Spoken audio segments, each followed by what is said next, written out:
Mi nombre de mí es Nelson Versus Mejía, soy doctorante de la Universidad Pedagógica. En esta oportunidad voy a exponer el tema de mapa mental para la divulgación de saberes.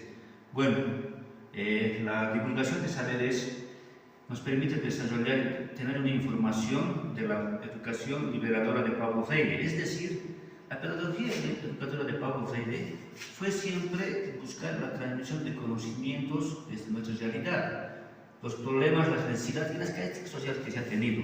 Un diálogo crítico, dices, ¿no?, frente a la resistencia del capitalismo. Es decir, se ha hecho siempre el proceso histórico de transformación de un modelo pedagógico. ¿Para qué? Para construir el conocimiento que se fundamente en la recuperación de los saberes y experiencias de los individuos. Es decir, el modelo de la educación liberadora tiene el propósito de lograr una educación descolonizadora, con el objetivo de desarrollar una educación crítica reflexiva en la práctica educativa. El origen de la educación liberadora surge en 1950, en el siglo XX, con los movimientos revolucionarios en Latinoamérica. Por eso podemos decir que la práctica educativa ha tenido siempre problemáticas y para poder transformar una educación liberadora.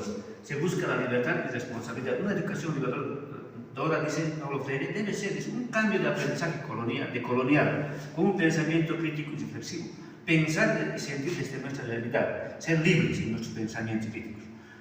Problemas de dependencia económica. Surge la economía, la inflación, el desempleo y la desnutrición que ha afectado siempre a la educación capitalista, podemos decir, de imposición hacia los más oprimidos. Una educación liberadora tiene que tener un cambio histórico y significativo a partir de una educación de los marginados y oprimidos. Una educación liberadora en contra de la educación bancaria. Paulo Freire menciona, dice, siempre ha habido una educación bancaria en que el maestro tenía que tener normas dentro del aula, y Paulo Freire indica también, ha sido una enseñanza vertical. Por eso debemos ser de que el alumno siempre realice sus conocimientos desde su práctica educativa, es decir, de valorar esos sentimientos y conocimientos que tienen a través de los contenidos que deben ser los maestros.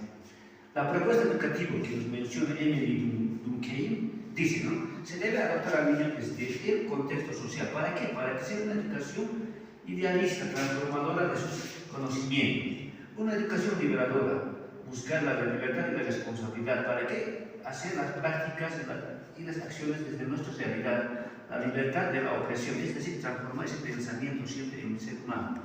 La liberación de la educación ha permitido tener una libertad cautiva, transformar, liberar a los individuos con una conciencia crítica, desarrollar siempre en los actores.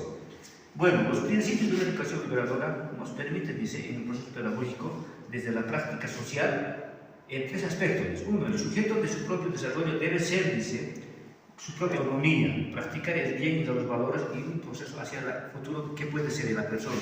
La formación del pensamiento crítico, la capacidad de analizar y evaluar su toma de decisiones. Es decir, el proceso 3 dice la formación de ciudadanos participativos y autónomos. Es decir, debemos tener una autonomía en los estudiantes, una educación inclusiva que cultive en los ciudadanos para la participación activa. La construcción del conocimiento debe ser siempre, dice, a partir de la experiencia que tiene el ser humano, los modelos de cambio y de transformación, el análisis de la realidad, cómo debemos contribuir a una educación para que se deslumbre, se transforme esa ideología.